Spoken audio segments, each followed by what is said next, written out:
Albert Einstein a dit un jour « Nous ne pouvons pas résoudre les problèmes avec le même type de pensée par lequel ils ont été créés. » Cela signifie que pour créer une terre digne d'être vécue, une nouvelle société saine et harmonieuse à tous les niveaux, nous avons besoin d'une nouvelle conscience de ce que signifie être humain, une nouvelle conscience pour la vie. Le conte des fées du voyage aventureux des enfants de la lumière, par Catherine Roland. Il était une fois un père tout-puissant et aimant, et il est toujours. Il a vécu avec ses innombrables enfants dans le royaume infini de la lumière. Toute la journée, ses enfants ne faisaient qu'être. C'était suffisant pour eux car ils avaient tout et n'avaient besoin de rien. Ils n'avaient pas besoin de nourriture car leur corps était tissé de lumière fine et se nourrissait de lumière. Ils ne connaissaient ni le bien ni le mal car ils ne faisaient qu'un avec le tout. Ils étaient parfaits. Mais ils n'en étaient pas conscients car autour d'eux, il n'y avait rien d'imparfait, aucune norme à laquelle ils auraient pu se mesurer. À un moment donné, le désir a surgi en eux de prendre conscience de leur perfection. Ils ont donc décidé de se détacher un instant de l'étreinte de la lumière parfaite, de l'infini, pour oublier, pour faire l'expérience de la finitude, de la séparation. L'indivisible a donc été divisé et leur père a créé une planète paradisiaque pour que ses enfants puissent avoir un terrain de jeu d'aventure où ils pourraient se mesurer et prendre conscience de la perfection de la lumière. Le père a commencé à condenser la lumière, de plus en plus dense et de plus en plus solide, jusqu'à ce qu'elle devienne finalement de la matière. Comme le soleil, il a commencé à faire briller sa force vitale sur la mer Terre. Les eaux s'évaporaient dans le ciel pour redescendre en tant que pluie, des rivières coulèrent à travers les nouvelles terres et il se formèrent des montagnes et des vallées, des sols fertiles. Commença alors une danse cosmique de la naissance et de la décadence, de la lumière et de l'obscurité, du jour et de la nuit. Oh, qu'est-ce que ces enfants seraient autorisés à vivre! La roue des saisons a commencé à tourner et les cycles du cosmos ont commencé à se mettre en place. Des cycles de profonde obscurité et d'oubli alternaient avec des cycles où l'éveil serait très facile et simple, où les voiles de l'oubli se leveraient. Le Père aimant s'est secoué et des étincelles de lumière condensée, des plantes ont commencé à pousser. D'abord minuscules, puis puissantes, grandes, entrelacées et droites, avec des fleurs aussi magnifiques comme jamais rien d'autre avait été vu. Les plantes seraient les compagnons de ses enfants. Elles les nourriraient et les soigneraient. Il s'aima à nouveau et les animaux les plus divers et les plus merveilleux ont été créés, dont certains allaient devenir des compagnons de jeu pour ses enfants bien aimés.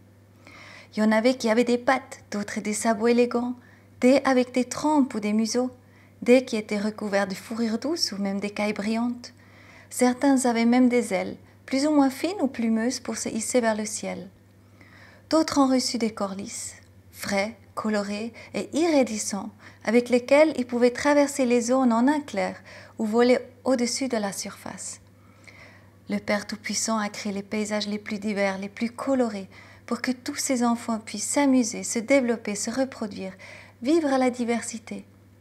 Des montagnes escarpées et des rivières sauvages, des collines douces et des ruisseaux tendres, des forêts et des déserts, des steppes et des icebergs, des lacs dans lesquels le soleil se reflète et des mers qui entourent toute la planète mère, de sorte que de loin, elle ressemble à une boule bleue enchanteresse. Le Père regardait son travail qui n'était rien d'autre qu'un pur amour et s'inclinait devant sa création. Il était bientôt temps d'envoyer ses enfants sur ce terrain de jeu d'aventure. Et pour cela, il avait imaginé quelque chose de très spécial. Comme véhicule pour leur voyage, chacun de ses enfants devait recevoir un instrument de mesure très spécial, finement réglé, qui leur indiquait à chaque instant s'ils étaient sur la bonne voie pour atteindre le réveil. Un instrument qui sonnait l'alarme à chaque fois que l'enfant s'enfonçait trop dans l'obscurité. Un uniforme scolaire de luxe, un corps, fait sur mesure pour chaque enfant. Quel merveilleux véhicule multicouche ce corps, constitué de plusieurs couches étroitement imbriquées, vibrant à des fréquences différentes. Tout d'abord, un corps physique très dense avec lequel l'enfant peut interagir avec la matière solidifiée qui l'entoure. Il peut la saisir, se laisser toucher. Oh, quelle joie quand les enfants de la lumière ont été caressés pour la première fois par un toucher. Leurs yeux se sont ouverts dans la dimension physique et ils ont perçu des couleurs, des formes, des mouvements qu'ils avaient auparavant perçus d'une manière complètement différente. Soudain, il y eut des odeurs, Des sons, le gazouillis d'un oiseau, le clapotis d'un ruisseau, le murmure du vent dans la cime des arbres. Et le goût? La douceur et le parfum fruité d'une baie mûrie au soleil, l'arôme envoûtant de l'écorce de cannelle et des gousses de vanille, le piquant d'une racine de gingembre ou le goût terreux d'une betterave fraîchement cultivée. Ensemble, avec les plantes, les enfants ont respiré. Ils ont inspiré ce que les plantes avaient expiré. Et ce que les enfants expiraient à leur tour, les plantes l'ont inspiré avec gratitude. Et pour que l'enfant puisse nommer ces miracles, pour qu'il puisse décrire ce qui servait son corps physique ou ce qui le mettait en danger, on lui a donné un autre corps, un corps de pensée, le mental, pour pouvoir distinguer ou classer les choses, pour pouvoir se raconter des histoires. Un outil assez important, mais pas tout à fait inoffensif, pour s'orienter sur terre amateur, car c'est grâce à ce mental qu'il pouvait maintenant se raconter le conte de fées de la séparation. Et ainsi les enfants, qui n'avaient auparavant jamais perçu autre chose que l'être pur et intact, ont commencé à éprouver des sentiments tourbillons dans leur troisième corps, comme dans une salle de danse. Là tremble la peur, là s'agite la colère, là se tord la tristesse, là jubile la joie, et tous dansent ensemble.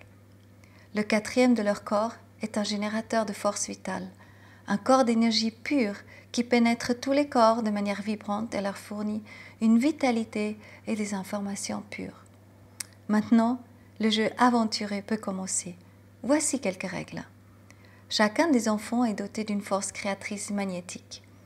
Tout ce qu'un enfant pense et amplifie par ses sentiments apparaît immédiatement, comme dans un miroir sur la scène de sa vie.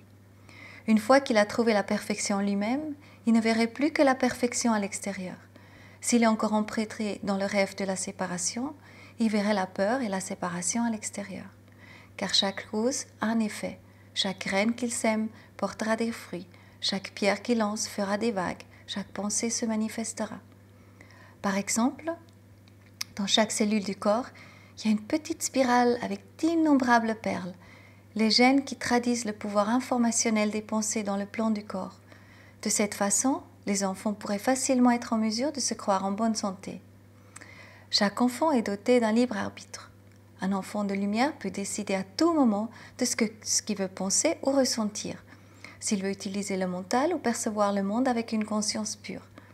Mais comment peut-il se connecter avec la conscience pure? Au milieu de leur tête, le Père, dans sa sagesse, avait placé une petite glande, un émetteur et un récepteur, une antenne en forme de pomme de pin élancée. Grâce à son aide, ils pouvaient entrer en contact avec leur père à tout moment, lui poser des questions et recevoir des réponses. Il a conseillé à ses enfants de garder cette glande magique particulièrement pure et de la synchroniser une fois par jour dans la nature pure avec les fréquences de la ceinture ionosphérique qui s'étend haut dans l'air autour de la terre amateur, car cette glande pinéale garderait également leur cœur jeune et sain. Le plus important était maintenant que les enfants de la lumière oublient qu'ils soient entièrement faits de lumière. Ils ont dû oublier qu'en vérité, ils ne pourraient jamais être séparés de leur Père. Leur Père a donc décidé de cacher la plus haute fréquence lumineuse d'amour pur dans le cœur de ses enfants. Maintenant, ces enfants devraient pouvoir jouer le rêve de l'imperfection, faire des expériences de séparation issues de leur mental. Et petit à petit, ils pénétrèrent les voiles de l'oubli, trouvèrent la vibration de l'amour pur dans leur cœur jusqu'à ce qu'ils soient complètement pénétrés, jusqu'à ce qu'ils se rappellent et se réveillent entièrement, jusqu'à ce que tous ces enfants se retrouvent au paradis. Les enfants étaient d'accord. Ils s'endormirent donc et se retrouvèrent bientôt dans un rêve qu'ils allaient désormais prendre pour leur réalité. Pendant longtemps, les enfants ont vécu en harmonie et en communauté avec la nature, avec les animaux et les plantes, et tous les compagnons de jeu. Même s'ils ne le savaient plus, ils sentaient que la lumière de leur Père brillait à travers tout, à travers chaque plante et chaque animal, dans chaque rayon de soleil, les aimant tendrement en retour et en leur parlant. Ainsi, ils se sentaient en sécurité et protégés et ne connaissaient pas la peur. Mais voilà que bientôt, quelques enfants ont succombé à la séduction du jeu, se sont rebellés contre leur Père, poussés par le sombre désir d'être plus puissants que lui, leur Père. Pour résister à son appel, ils avaient gelé leur cœur et ainsi coupé la lumière et toute la connexion avec leur maison. En tant qu'enfants des ténèbres, leur nourriture n'était plus la lumière, leur sang n'était plus rouge, Ils avaient envie de se nourrir de ce qui était sombre et peu vibrant, l'énergie de la peur, de la honte, du ressentiment. Ils sont donc parvenus à mettre les enfants de la lumière sur leur domination et à se nourrir, à les séduire, tels des serpents. Les enfants devraient oublier qu'ils vivaient au paradis. Ils devraient condamner, séparer le monde en bien et en mal, se battre. De peur, ils devaient trembler, avoir peur de la peur, car c'était la nourriture dont les princes des ténèbres avaient le plus soif. C'est ainsi que les seigneurs des ténèbres ont fait naître dans l'esprit des enfants des histoires de conflits et de discorde, de pouvoir et d'inégalité. Et certains des ténèbres se sont accouplés avec les enfants de la lumière pour faire de leur progéniture des rois et des dirigeants. C'est ainsi que l'âge des ténèbres a commencé sur Terra Mater. Avec le temps, les enfants ont oublié de se sentir en communion avec leurs compagnons, trop tentés de suivre leurs pensées et de croire les histoires de discorde. Aucun espace de silence ne leur est resté pour écouter la voix de leur père. Ces derniers, désormais exploités, n'ont soudainement vu plus qu'une seule terre, qu'ils ont voulu exploiter eux-mêmes pour survivre. Mais le père parlait encore dans le cœur, à travers chaque fleur, à travers chaque arbre et dans la brise qui les caressait, alors qu'ils couraient frénétiquement à travers la vie. Cela a enragé et perturbé les princes des ténèbres, qui ont alors conçu des idoles en remplacement du Père, des idoles qui parlaient plus fort que le Père dans leur cœur, des pièces de métal tout-puissants, estampillées de signes magiques, avec lesquels les enfants pouvaient acheter ceux qui pensaient avoir perdu. Les seigneurs des ténèbres se sont élus gouverneurs de cet argent, et ils se sont enivrés du pouvoir que les enfants leur ont attribué. Ils ont décidé de les enchaîner encore davantage à leurs rêves et de faire baisser les vibrations de tous les enfants, afin qu'ils ne se souviennent plus jamais du pouvoir caché en eux. Ils ont séduit les enfants pour qu'ils mangent des choses étrangères à la vibration curative de la nature, qui sont infusées de poison et vidées de leur force vitale. Ils les ont séduits pour qu'ils s'enveloppent dans des substances qui ne laissaient plus respirer leur peau, de se frotter avec des substances toxiques pour eux. Ils ont empoisonné les terres, l'air et l'eau. Tu n'y crois pas? Tu sais comment ils ont réussi à faire cela. Les seigneurs des ténèbres savaient qu'un désir ardent d'amour, de beauté et de communauté habitait les enfants, que la lumière pure brûlait encore dans leur cœur. Alors ils ont installé de grands tableaux sur toute la surface de Gaïa, sur lesquels les enfants pouvaient avoir d'autres enfants qui avaient l'air très heureux, pendant qu'ils mangeaient des moments pour eux presque inexistants, la nourriture que les seigneurs voulaient leur faire ingurgiter en famille. Des enfants qui semblaient désirables parce qu'ils se frottaient les crèmes sur leur corps ou portaient des tissus empoisonnés. Les enfants les ont donc imités et ont acheté. Mais ils ont aussi vu sur les tablettes combien le monde était mauvais. Ils ont vu des histoires de meurtres et de crimes, d'avidité et de violence. Et ils ont cru ce qu'ils voyaient sur les tableaux. Et ils sont devenus de plus en plus malades.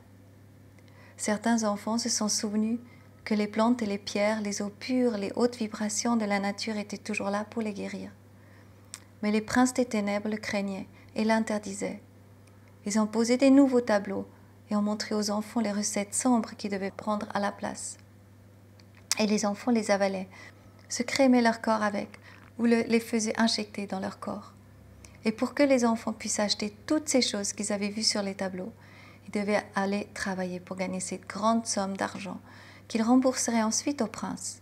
Les enfants n'avaient donc plus le temps de sortir dans la nature. Certaines l'avaient même oublié. Et les vibrations des enfants devenaient de plus en plus basses. Dans leur mental se trouvait désormais la peur de l'avenir, les soucis, les sentiments de culpabilité, les remords, la honte, la dépression, le désespoir, le stress. Et les princes des ténèbres s'en régalaient.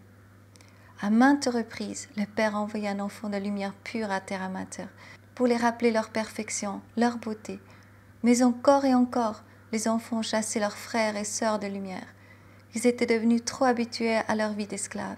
Ils faisaient trop confiance à leur mental, qui voulait tout laisser tel qu'ils le connaissaient.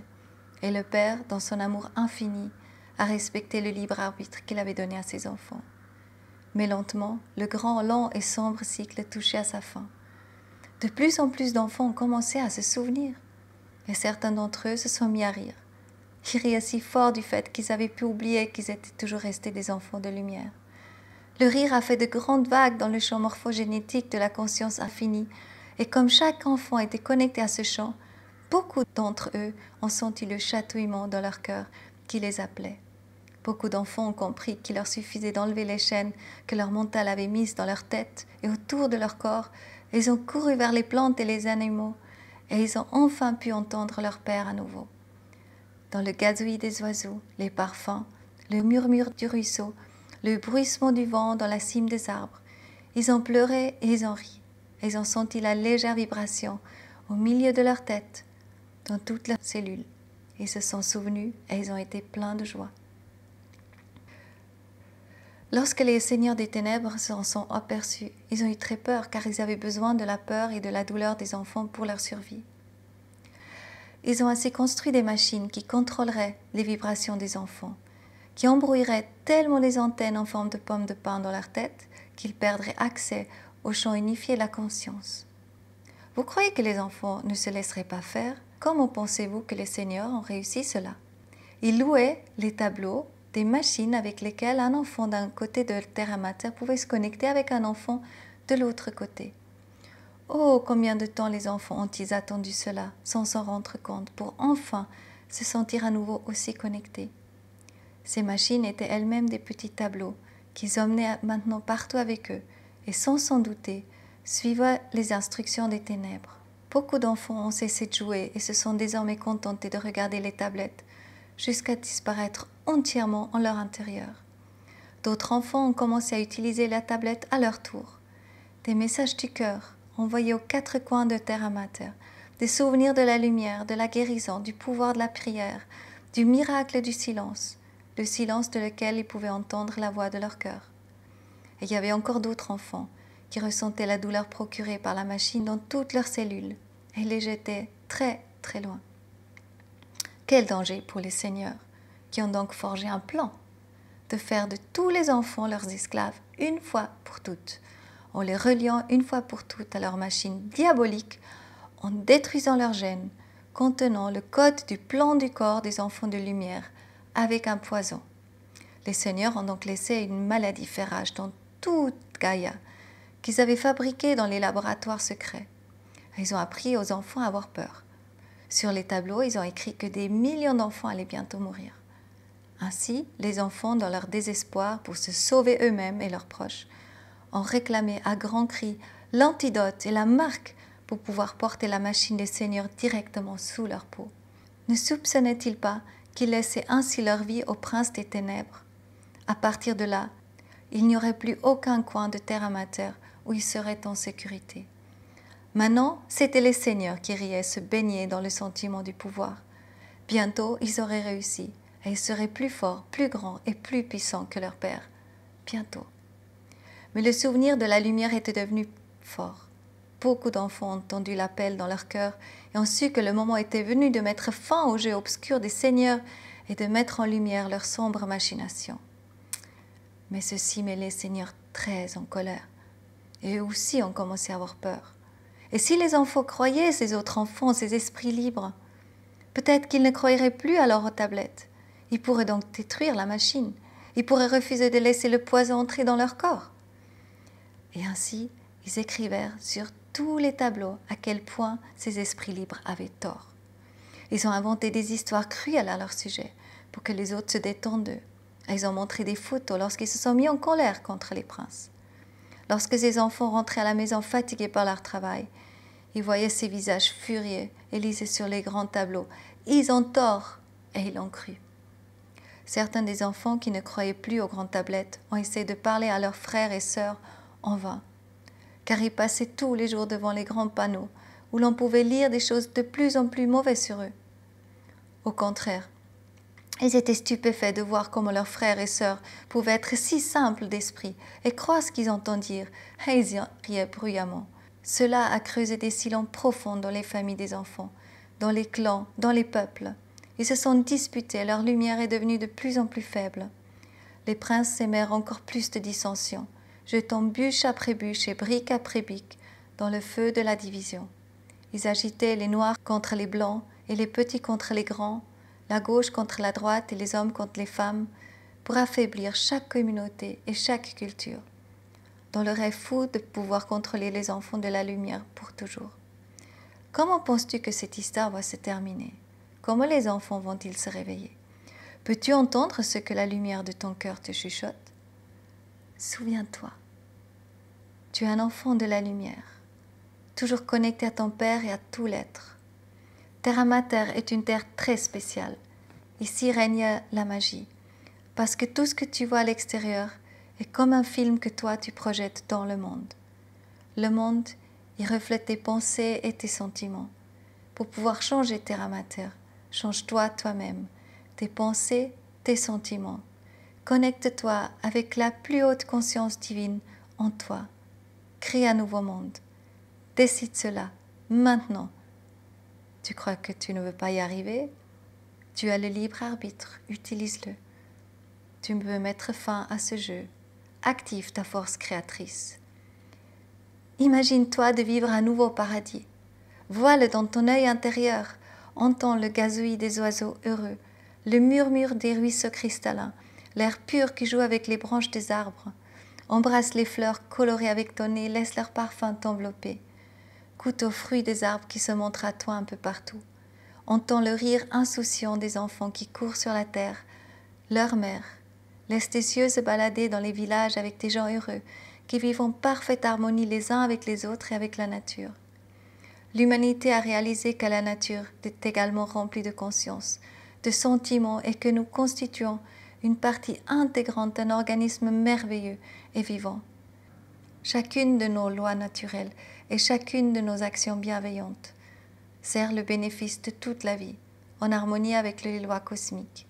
Nous sommes en échange d'amour et de soutien avec tous les êtres du cosmos. Sens-tu comme ta vibration monte? Ressens la gratitude dans chaque cellule de ton corps. Ouvre les yeux, regarde autour de toi. Combien de plus en plus d'enfants se réveillent, qu'ils se retrouvent, se tendent la main, s'embrassent avec amour. Personne n'est plus seul.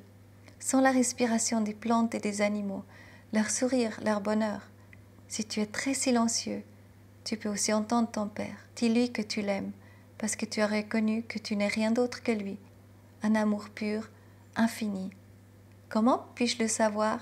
C'est simple. Il n'y a rien d'autre. Les colombes de la paix. Si tu veux, sens les colombes de la paix qui s'élèvent du cœur de la terre, qui se rassemblent dans ton cœur, qui portent en elles l'amour de la terre, qui recueillent les graines de ta vision. Maintenant, ouvre tes bras et vois comment tes colombes et les colombes de tous les enfants de lumière autour de toi s'élèvent dans le ciel, se tournent vers le soleil et de là volent autour de la terre entière, enveloppant la terre entière d'amour et semant les graines du paradis sur toute la terre. Merci.